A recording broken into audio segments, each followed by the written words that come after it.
Srinath Reddy Mittapalli YouTube channel స్వాగతం. అందరూ నమస్కారం. నేను మీ శ్రీనాథ్ రెడ్డి మిట్టపల్లి. ఇవాళ తరకు వచ్చి ఆగస్టు 4, 2025 సంవత్సరం. ఇవాళ ముఖ్యాంశాలకు వచ్చినట్టయితే కువైట్కి సంబంధించినటువంటి భద్రతా అధికారులు ఇవాళ అహ్మదీ గవర్నరేట్లో తనిఖీలు నిర్వహించారు.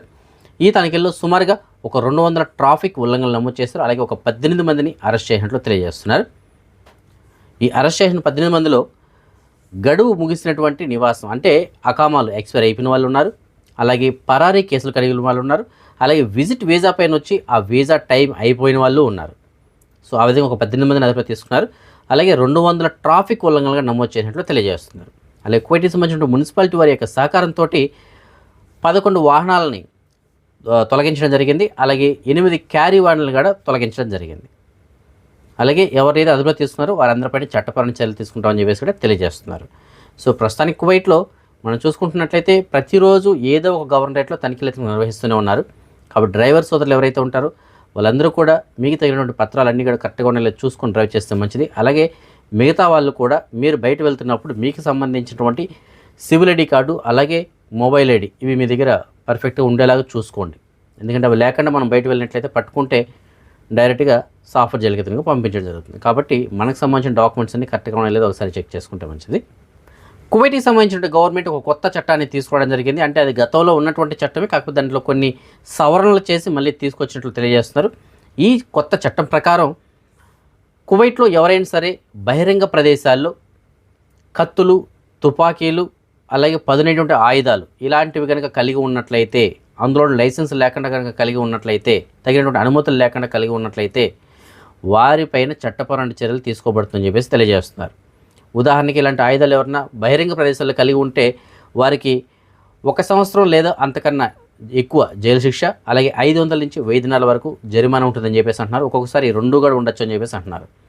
ఒకవేళ ఇలాంటి ఆయుధాలు వాళ్ళు కలిగి ఉండి ఎవరినైనా ఉద్దేశపూర్వకంగా బెదిరించడం కానీ లేదు వారిని ఏదైనా చేయడం కానీ ఇలాంటివి చేయడానికి ప్రయత్నం చేసినట్లయితే, అంటే వారిని వార్నింగ్ ఇవ్వడం కానీ లేదా వాళ్ళని ఏదైనా చేయడానికి ప్రయత్నం చేయడం కానీ ఇలాంటి ఏది చేసినా సరే వారికి 1 నుంచి 2 సంవత్సరంలో జైలు శిక్ష లేదంటే 1000 నుంచి 2000 దినాల జరిమానా ఉంటుందని చెప్పేసి అంటున్నారు. ఒక్కొక్కసారి 2 కూడా కలిగి ఉండొచ్చు అని చెప్పేసి అంటున్నారు.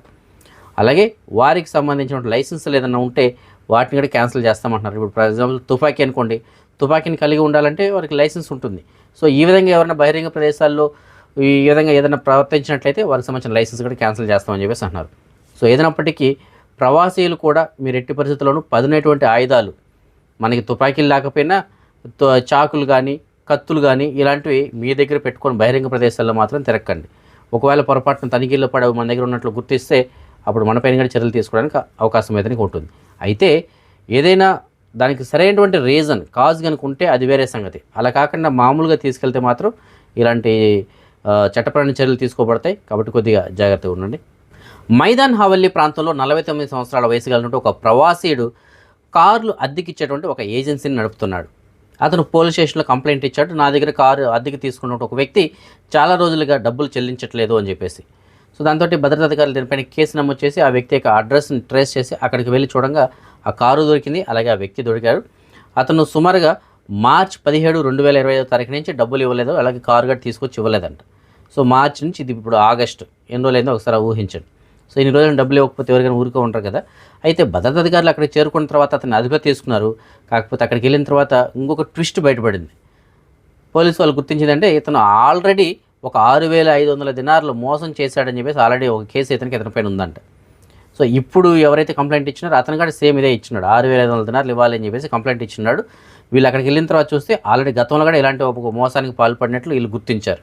సో దాంతో అతనిపైన చట్టపరమైన చర్యలు తీసుకోవడం కోసం సంబంధిత విభాగాలకు అతనికి రెఫర్ చేశారు.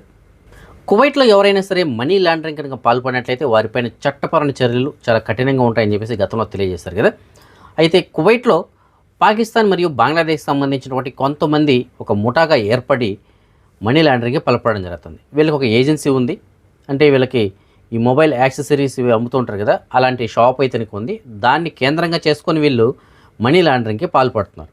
అది కూడా వీళ్ళు మనీ తీసుకురావడం, దాని తర్వాత ఏటీఎం మిషన్లో ఏటీఎం కార్డు లేకుండా క్యాష్లెస్ విత్డ్రాల్ అనేటువంటిది చేయించడం. సో ఆ విధంగా ఆప్షన్ అనేది కలిగిస్తూ మనీ లాండరింగ్కి అయితే పాల్పడుతున్నారు. వీళ్ళ దగ్గర కొన్ని మిషన్స్ కూడా ఉండడం జరిగింది. సో వాటన్నిటిని కూడా స్వాధీనం చేసుకున్నారు. అలాగే వారికి సంబంధించిన లైసెన్సులు కూడా క్యాన్సిల్ చేసినట్లు తెలియజేస్తున్నారు. అంటే ఆ షాప్కి సంబంధించిన లైసెన్సులు ఎందుకంటే వీళ్ళకి ఉన్నటువంటి లైసెన్స్ ఒకటి, వీళ్ళు అక్కడ చేస్తున్నటువంటి పని ఒకటి. సో మొత్తం ఏంటంటే ఈ బంగ్లాదేశ్ మరియు ఈ పాకిస్తాన్కి సంబంధించినటువంటి ఎవరైతే ఆ వ్యక్తులు ఈ మనీ లాండరింగ్కి పాల్పడ్డారో వారందరిపైన చట్టపరమైన చర్యలు తీసుకోవడం కోసం సంబంధిత విభాగాలకి రెఫర్ చేశారు. సౌదీ అరేబియాలోని నజ్రాన్ ప్రాంతంలో ఇవాళ 7 వ్యక్తులకి ఉరిశిక్షని అమలు చేశారు. అంటే వారిని ఉరి తీయడం జరిగింది. మాదక ద్రవ్యాల అక్రమ రవాణా కేసులో ఆ 7 కూడా ఉరిశిక్ష అనేటువంటిది అమలు చేశారు. అందులో ఇథియోపియాకి సంబంధించినటువంటి ఒక 3 ఉన్నారు, అలాగే సోమాలికి సంబంధించినటువంటి ఒక 4 ఉన్నారు. మొత్తం మీద 7 ఉరి తీసినట్లు తెలియజేస్తున్నారు. సో అక్రమంగా మాదక ద్రవ్యాల రవాణా అంటే ఈ గల్ఫ్ కంట్రీస్లో వాటికి పడేటువంటి శిక్షలు చాలా ఘోరంగా, చాలా కఠినంగా ఉంటాయండి. సో ఇప్పుడు చూశారు కదా, 7 వ్యక్తులు మాదక ద్రవ్యాలను అక్రమంగా రవాణించడానికి ప్రయత్నం చేశారని చెప్పేసి ఉరి తీసేశారు. కాబట్టి గల్ఫ్ కంట్రీస్కి వస్తున్నప్పుడు చాలా జాగ్రత్తగా ఉండండి. మీరు ఒకవేళ తెలిసి తెస్తున్నా తెలియక తెస్తున్నా సరే జాగ్రత్త ఎతనక పడండి. ఎందుకంటే ఇక్కడ మాదక ద్రవ్యాలకి పట్టుకుంటే ఇలాంటి శిక్షలు ఎతనక ఉంటాయి. కువైట్లో చాలామంది ఈ విధంగా మాదక ద్రవ్యాల కేసులు ఇరుక్కొని జైల్లో ఉంటున్న వాళ్ళు ఉన్నారు, వాళ్ళు ప్రాణాలు కోల్పోయిన వాళ్ళు కూడా ఉన్నారు. కాబట్టి ఇలాంటి విషయంలో మాత్రం కొద్దిగా జాగ్రత్తగా ఉండండి. ఈ టిక్టాక్ని కొంతమంది మంచి కోసం వినియోగిస్తుంటే చాలామంది దానివల్ల పాడైపోతున్న వాళ్ళే ఉన్నారు.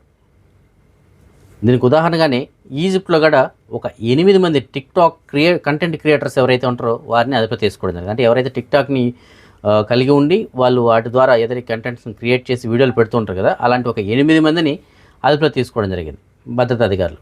ఎందుకో ఏమిటనేసి అంటే వారిపైన కంప్లైంట్స్ వచ్చాయి. చాలామంది లాయర్స్ వీళ్ళపైన కేసు పెట్టడంతో వాళ్ళని అదుపులో తీసుకున్నారు. వాళ్ళందరూ చేస్తున్న పని ఏమిటంటే ఈ టిక్టాక్ని ఆధారంగా చేసుకొని ఆ టిక్టాక్లో వీళ్ళు పెడుతున్న వీడియోలు చాలా అసభ్యకరంగా ఉండడం, అసభ్య పదజాలం అంటే బూతులు తిట్టుకుంటూ ఉండడం, అలాగే ప్రజలను రెచ్చగొట్టేటువంటి విధంగా వీడియోలు పెట్టడం, ఈ విధంగా చాలా రకాలుగా వీళ్ళు వీడియోలు పెడుతూ ఉండడంతో వారిపైన చర్యలు అయితే తీసుకుంటే 8 మందిని అదుపులో తీసుకున్నారు. కాబట్టి ఇది ఆల్రెడీ చాలా దేశాలు అయితే బ్యాన్ చేశారు. ఫస్ట్ మన భారతదేశంలో బ్యాన్ చేశారు, దాని తర్వాత చాలా దేశాలు అయితే రెస్ట్రిక్షన్స్ పెట్టారు, కొన్ని దేశాలు పూర్తిగా తీసేయడం జరిగింది.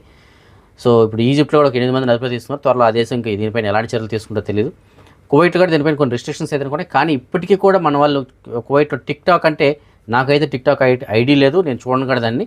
కానీ ఇప్పటికీ చాలామంది చెప్తుంది ఏంటంటే టిక్టాక్ ఎవరైతే కువైట్లో యూజ్ చేస్తున్నారో అందులో మంచికి వాడుతున్న వాళ్ళు చాలా తక్కువ మంది. మిగతా వాళ్ళందరూ కూడా ఒకరినొకరు తిట్టుకోవడం, అది కూడా అసభ్య పదజాలంతో తిట్టుకోవడం, ఇలాంటి వీడియోలు అందులో ఉంటున్నాయి అని చెప్పేసి సమాచారం. కాబట్టి మరి భవిష్యత్తులో ఈ టిక్టాక్ భవిష్యత్తు ఏంటనేది మనది చూడాలి.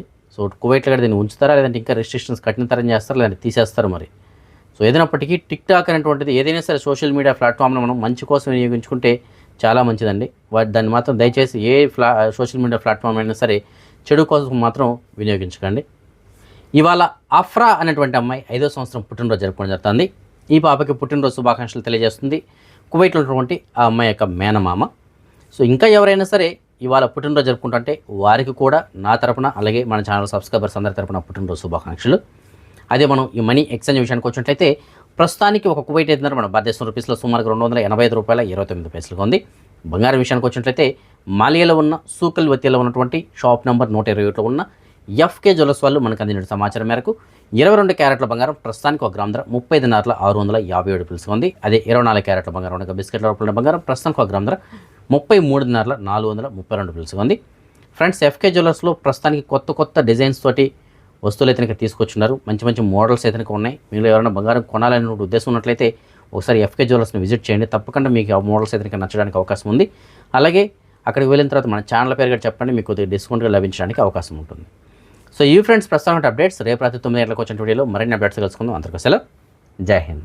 Care health insurance secure child personal accident pension పాలసీతో మీ పిల్లల భవిష్యత్తును రక్షించుకోండి. ఈ పర్సనల్ యాక్సిడెంట్ పెన్షన్ పాలసీ ద్వారా మీరు ప్రమాదాల నుంచి ఆర్థిక రక్షణ పొందవచ్చు. ప్రమాదాల వల్ల ఏర్పడే మృతి, శాశ్వత వైకల్యం, తాత్కాలిక వైకల్యం, దృష్టి నష్టం వంటి పరిస్థితుల్లో ఈ పాలసీ మీ కుటుంబానికి ఆర్థిక భద్రతను అందిస్తుంది. ప్రమాదంలో మృతి చెందినప్పుడు లేదా శాశ్వత వైకల్యం వచ్చినప్పుడు 100 నెలల పాటు 100% సమ్ ఇన్సూర్డ్ మొత్తాన్ని అందిస్తారు. శాశ్వత లేదా పాక్షిక వైకల్యం అయినప్పుడు 200% వరకు ప్రయోజనం పొందవచ్చు. తాత్కాలిక వైకల్యం వచ్చినప్పుడు ప్రతి వారం 1% సమ్ ఇన్సూర్డ్ చెల్లించబడుతుంది. దృష్టి నష్టం జరిగినప్పుడు కూడా ఇదే విధంగా రక్షణ కలదు. ప్రమాదంలో గాయపడి ఆసుపత్రి చికిత్స కోసం ఖర్చైన మొత్తానికి 3 లక్షల నుంచి 5 లక్షల వరకు కవరేజ్ ఉంటుంది. కీళ్లు విరిగిన సందర్భంలో 1 లక్ష నుంచి 2 లక్షల వరకు సహాయం అందుతుంది. ప్రమాదాల వల్ల పిల్లల చదువుల ఖర్చులకు 10% సమ్ ఇన్సూర్డ్ కవర్ చేయబడుతోంది. పునః నిర్మాణ శస్త్రచికిత్సలకు 10 లక్షల వరకు ప్రయోజనం ఉంటుంది. తదుపరి రక్షణ ప్రయోజనంగా 10 నుంచి 20 లక్షల వరకు అదనంగా పొందవచ్చు. ఈ పాలసీ ద్వారా మీరు పిల్లల భవిష్యత్తును ఆర్థికంగా సురక్షితంగా ఉంచవచ్చు. వయస్సు పరిమితి 18 నుంచి 64 సంవత్సరాలు. ఇక ఆలస్యం చేయకుండా మీ పిల్లల భవిష్యత్తును ప్రమాదాల నుంచి ఈ రోజు నుంచి కాపాడండి.